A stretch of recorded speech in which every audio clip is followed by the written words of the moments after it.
بسم الله الرحمن الرحيم.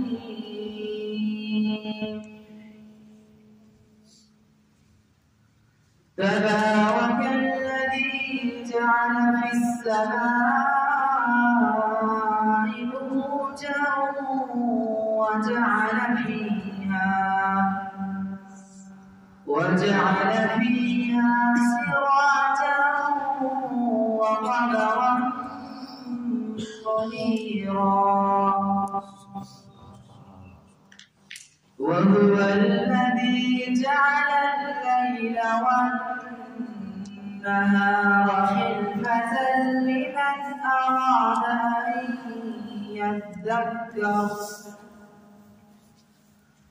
لمن أراد أن يذكر أو أراد شكورا. وعباد الرحمن الذين يمشون على الأرض هونا وإذا خاطبهم الجاهلون قالوا سلاما.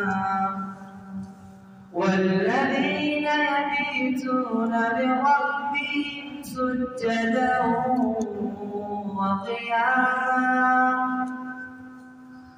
والذين يقولون ربنا اصرف عنا عذاب جهنم